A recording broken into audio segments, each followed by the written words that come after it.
મહત્વના સમાચાર તહેરાનથી ચીન જતી ફ્લાઇટમાં બોમ્બ હોવાના અહેવાલ પહેલા જયપુર અને દિલ્હીમાં લેન્ડિંગનો પ્રયાસ કરવામાં આવ્યો। દિલ્હીમાં નથી અપાઈ લેન્ડિંગની મંજૂરી, ત્યારે ફ્લાઇટમાં બોમ્બ હોવાની જાણકારી દિલ્હી પોલીસને આપવામાં આવી છે। દિલ્હીમાં લેન્ડિંગની મંજૂરી ન મળતા ફ્લાઇટને ડાયવર્ટ કરવામાં આવી છે। તો અત્યારે બાંગ્લાદેશની એરસ્પેસમાં ફ્લાઇટ ફરી રહી છે અને આ ખાસ ફ્લાઇટને લઈને હાલમાં અટકળો પણ છે, કારણ કે બોમ્બ હોવાના અહેવાલ મળ્યા છે। તહેરાનથી ચીન જઈ રહી હતી આ ફ્લાઇટ અને તેમાં બોમ્બ હોવાના અહેવાલ હતા। पहला जयपुर और दिल्ली में लैंडिंग प्रयास करवामां आव्यो हतो, जो कि बीजी तरफ दिल्ली में कोईपण प्रकारनी लैंडिंग की मंजूरी आपवामां नहोती आवी अने तेने कारणे अत्यारे बांग्लादेशनी एरस्पेस में फरी रही है आ फ्लाइट।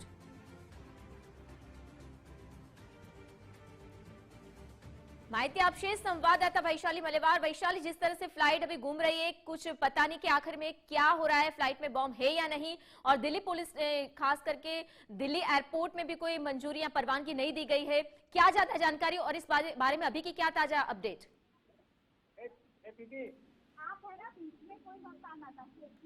जी वैशाली।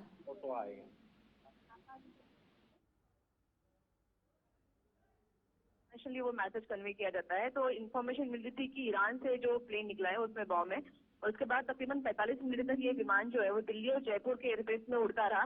पर जब परमिशन नहीं मिली तो वो बांग्लादेश की तरफ डाइवर्ट हो गया। लेकिन तो अगर आप देखेंगे तो बांग्लादेश से निकलते हुए नॉर्थ ईस्ट का जो एरिया है वो भी भारत का ही एयर स्पेस का एरिया है, वहां पड़ता है। तो अभी भी खतरा टला ऐसा नहीं कह सकते। फ्लाइट नंबर इसका IRN 081 ये इस फ्लाइट का नंबर है, जो सुबह 9:20 पे एक कॉल आई थी जिसमें कहा गया था कि इसमें बॉम्ब होने की शंका जताई गई थी और इसीलिए इमरजेंसी लैंडिंग की परमिशन मांगी। इंडियन इमरजेंसी लैंडिंग की जो परमिशन मांगी वो परमिशन डिक्लाइन करने के बाद में जो सारी एजेंसी है वो भी अलर्ट पर है। इस तरह की जब होती है तो सभी एजेंसियां जो है वो अलर्ट हो जाती है।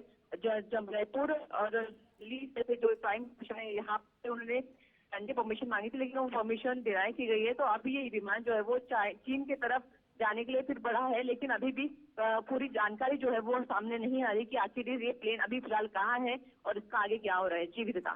बिल्कुल थी वैशाली, जिस तरह से पहले जयपुर और दिल्ली में लैंडिंग की परमिशन के लिए बोला गया था, हालांकि परमिशन नहीं दी गई, क्या वजह और साथ ही में क्या कितना खतरा? जी बिल्कुल, जब ये लाहौर से ये प्लेन निकला तब ATS ने इंफॉर्मेशन दी थी और वो जांच करने के लिए आखिर इस खबर में कितनी सच्चाई है, क्योंकि ये एक थ्रेट है, अभी इसमें आधिकारिक पुष्टि कुछ हो ही नहीं है। तो ये जांच करने के लिए उनको इमरजेंसी लैंडिंग करवानी थी, क्योंकि ये प्लेन जो है वो पैसेंजर प्लेन है, इसमें काफी सारे जो यात्री है वो है। तो उन सब की सिक्योरिटी और बाकी चीजों की वजह से दिल्ली और जयपुर, क्योंकि वो जिस समय ये इन्फॉर्मेशन सामने आई था ये प्लेन जो है इंडियन एयर स्पेस में था, इसलिए वो परमिशन मांगी गई थी। लेकिन वो खतरा मोल लेने के लिए कोई भी बिल्कुल तैयार नहीं हो सकता, इसलिए इंडियन एयर स्पेस ने भी मना कर दिया है। और ये विमान जो है वो अभी ऊपर ही मतलब अभी कहीं पे लैंड नहीं हुआ है, अभी भी ये खतरा जो है वो टला ऐसा नहीं कह सकते हैं। एग्जैक्टली लोकेशन का अभी पता नहीं चल रहा है, लेकिन ऐसा कहा जा रहा है कि बांग्लादेश से होते हुए ये विमान जो है वो चीन जाने की कोशिश कर रहा है, लेकिन अभी चीन से भी उसकी परमिशन मिली है या नहीं इसकी कोई जानकारी नहीं है। बॉम्ब होने की भी आधिकारिक पुष्टि नहीं हुई है, लेकिन हाँ ये थ्रेट जरूर है अभी भी। विदिता।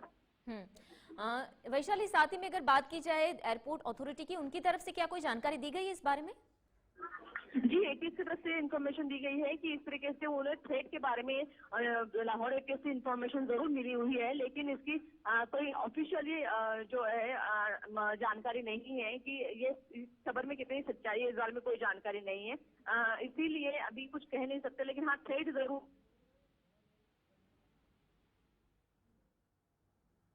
जी वैशाली, धन्यवाद जानकारी के लिए। तो અત્યારે બાંગ્લાદેશની એરસ્પેસમાં વિમાન ફરી રહ્યું છે, કારણ કે જ્યાં પહેલા દિલ્હી એરપોર્ટ પર લેન્ડિંગ કરવાની જે વાત હતી તેને નકારી કરવામાં આવી, કારણ કે મંજૂરી આપવામાં નથી આવી। તહેરાનથી ચીન જઈ રહી હતી ફ્લાઇટ, જેમાં બોમ્બ હોવાનો જે અહેવાલ પ્રાપ્ત થયો હતો, પહેલા જયપુર અને દિલ્હીમાં લેન્ડિંગનો પ્રયાસ પણ કરવામાં આવ્યો હતો, પરંતુ મંજૂરી આપવામાં નથી આવી। અને આ સાથે સાથે ખાસ કરીને ખતરો પણ જે તોડાઈ રહ્યો છે તેને કારણે પણ તમામ બાબતો પર ધ્યાન આપવામાં આવ્યું। આ સાથે સાથે સુરક્ષા એજન્સીઓ તરફથી પણ જે કામગીરી છે અને જે માહિતી છે તે મળવાના પણ પ્રયત્નો કરવામાં આવી રહ્યા છે। તો જે ઘટના બની છે દિલ્હીમાં લેન્ડિંગની મંજૂરી નથી મળી અને તેને કારણ એ છે કે જે પ્રાપ્ત થયા હતા અહેવાલો કે ફ્લાઇટમાં વિમાનમાં બોમ્બ હોવાનો જે રિપોર્ટ હતો તે સામે આવ્યો હતો। બાંગ્લાદેશની એર સ્પેસમાં હાલમાં વિમાન ફરી રહ્યું છે। જે વધારે અપડેટ છે તે પ્રમાણે અને આ સાથે સાથે એરપોર્ટ ઓથોરિટી તરફથી પણ કોઈ મહત્વપૂર્ણ વિગતો જો પ્રાપ્ત થશે તો તેની પણ અપડેટ આપવામાં આવશે. પહેલા જયપુર અને દિલ્હીમાં લેન્ડિંગનો પ્રયાસ કર્યો હતો વિમાને, પરંતુ અહીં મંજૂરી આપવામાં નહોતી આવી, કારણ કે અન્ય પેસેન્જર માટે પણ ખૂબ જ મોટો ખતરો કહી શકાય. ત્યારે દિલ્હીમાં લેન્ડિંગની મંજૂરી ન અપાતા હવે જે ફ્લાઇટ છે તે હવે બાંગ્લાદેશની એરસ્પેસમાં આસપાસ ફરી રહી છે તેવી પણ હાલમાં મહત્વપૂર્ણ અપડેટ પ્રાપ્ત થઈ રહ્યા છે. તહેરાનથી ચીન જઈ રહી હતી ફ્લાઇટ. આ વિમાન જ્યાં તહેરાનથી ચીન જઈ રહ્યું હતું અને તેમાં બોમ્બ હોવાનો અહેવાલ પ્રાપ્ત થતા પહેલા તો હડકંપ મચ્યો અને આ જાણકારી પ્રાપ્ત થતા સુરક્ષા એજન્સીઓ પણ હવે સતર્ક થઈ ગઈ છે.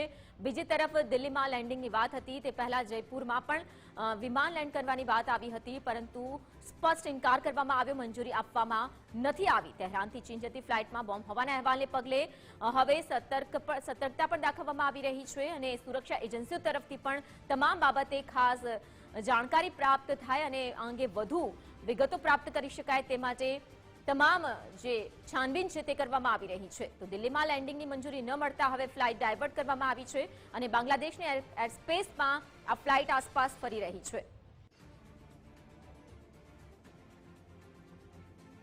તો તહેરાનથી ચીન જતી હતી ફ્લાઇટ જેમાં બોમ્બ હોવાના અહેવાલ પ્રાપ્ત થયા હતા. દિલ્હીમાં લેન્ડ થવાની વાત હતી, જો કે દિલ્હી પોલીસ તરફથી તેનો ઇનકાર કરી દેવામાં આવ્યો, મંજૂરી આપવામાં નથી આવી.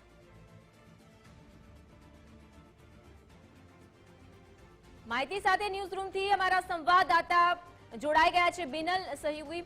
બિનલ, હાલમાં જે મહત્વપૂર્ણ જાણકારી પ્રાપ્ત થઈ રહી છે કે તહેરાનથી ચીન જઈ રહી હતી ફ્લાઇટ, પરંતુ તે દિલ્હીમાં લેન્ડ થવાના પ્રયત્નો કરવામાં આવ્યા હતા જેની મંજૂરી આપવામાં નથી આવી. હાલમાં શું વિગતો આપની પાસે આવી રહી છે, જણાવશો દર્શકોને? જી વિધાતા, જે રીતે કહી શકાય કે આ ફ્લાઇટ જઈ રહી હતી અને ખાસ જે લેન્ડિંગ કરવા માટે દિલ્હીની અંદર પરમિશન માંગવામાં આવી, પરંતુ ભારત સરકારે પરમિશન નથી આપી. અને આ સાથે આ ફ્લાઇટ જે છે તેને જો આપણે મેપના માધ્યમથી જોવાના પ્રયત્ન કરીએ તો આ ફ્લાઇટ જે છે તે ઉપડી હતી. તહેરાનથી ફ્લાઇટ જે છે તે શરૂ થઈ હતી અને ત્યારબાદ તે જઈ રહી હતી. આપ જોઈ શકો છો સીધા જ દ્રશ્યોની અંદર કે ફ્લાઇટ જે છે તે તહેરાનથી ઉપડી અને ત્યારબાદ તે જઈ રહી હતી. જ્યારે બોમ્બની વિગતો સામે આવી કે ફ્લાઇટની અંદર બોમ્બ છે અને ત્યારબાદ તુરંત હડકંપ મચ્યો કે ફ્લાઇટને જલ્દીથી લેન્ડિંગ કરે કે જેથી કરીને કોઈ પ્રયત્ન થઈ શકે. પરંતુ વાત જો કરવામાં આવે તો ભારત સરકારે ના પાડી દીધી ચોખ્ખી કે અમે અહીંયા અત્યારે હાલ લેન્ડિંગ નહીં કરાવી શકીએ. આપ જોઈ શકો છો કે આટલી બધી ફ્લાઇટ જે છે તે અત્યારે ઉડી રહી છે અને આ બધાની વચ્ચે જો દિલ્હીની અંદર આ ફ્લાઇટનું લેન્ડિંગ કરવામાં આવે તો જોખમ પણ વધી શકે એમ છે. આ જોખમની વચ્ચે ભારત સરકારે લેન્ડિંગ કરવા માટેની ના પાડી દીધી છે અને આ ફ્લાઇટ જે છે તે અત્યારે મ્યાનમાર જે છે તેના એરસ્પેસની અંદર ફરી રહી છે અને હાલ જે રીતેની વિગતો મળી રહી છે કે લેન્ડિંગ કરવા માટેના પ્રયત્નો કરવામાં આવી રહ્યા છે. બાંગ્લાદેશ સરકાર પાસે પણ તે પરમિશન માંગી રહ્યા છે કે બાંગ્લાદેશ સરકાર પરમિશન આપે તો ત્યાં અમે લેન્ડિંગ કરીએ. તહેરાનથી ચાઇના જઈ રહી હતી આ ફ્લાઇટ અને તે દરમિયાન આ જે રૂટ છે તે દરમિયાન તેને દિલ્હી પર લેન્ડિંગ કરવાની પરમિશન માંગી, પરંતુ તે ન આપવામાં આવી.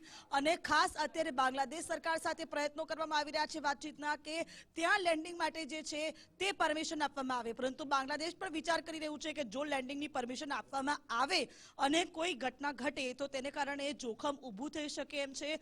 વાત જો આપણે દિલ્હીની કરીએ તો દિલ્હી એરપોર્ટ પર તેને લેન્ડિંગ કરવાના પ્રયત્નો જે સરકાર છે, તહેરાન સરકારે તે ખૂબ પ્રયત્નો કર્યા, પરંતુ અહીંયા ભારત સરકારે પણ વિચાર્યું કે તેની અંદર બોમ્બ છે અને જો લેન્ડિંગ દરમિયાન ન કરે નારાયણ કોઈ દુર્ઘટના ઘટે તો પછી એરપોર્ટની સાથે સાથે ફ્લાઇટની અંદર જે લોકો સવાર છે તેમના જીવ પણ જોખમમાં મુકાઈ શકે છે અને તેને લઈને જ અત્યારે ચિંતા વધી છે. હવે સવાલ એ છે કે આ ફ્લાઇટને લેન્ડિંગ ક્યાં કરાવવામાં આવશે અને કઈ રીતે કરાવવામાં આવશે, કેમ કે મ્યાનમાર જે છે તેની એરસ્પેસની અંદર આ ફ્લાઇટ જે છે તે ફરી રહી છે હાલ અને પ્રયત્નો થઈ રહ્યા છે. તમામ લોકો જે પ્રયત્નો કરી રહ્યા છે કે જલ્દી બને તો આ ફ્લાઇટને લેન્ડિંગ જે છે તે કરાવવામાં આવે જેથી કરીને આ જે ઘટના છે એને અટકાવી શકાય. હાલ સમગ્ર વિશ્વ ચિંતિત છે, ખાસ કરીને ભારત સરકાર, બાંગ્લાદેશની સરકાર અને ચાઇનાની સરકાર જે છે તે પણ પ્રયત્ન કરી રહી છે કે આગળ પગલાં શું ભરવા. વિધાતા જી બિનલ, આભાર માહિતી બદલ. તો આખરે જે ફ્લાઇટ છે તે મ્યાનમારની આસપાસ એરસ્પેસમાં ફરી રહી છે, પરવાનગી આપવામાં નથી આવી, કારણ કે જો લેન્ડિંગ માટેની પરવાનગી આપવામાં આવે તો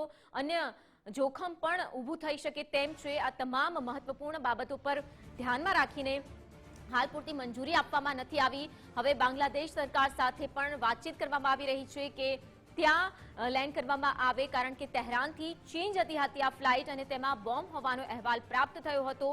જે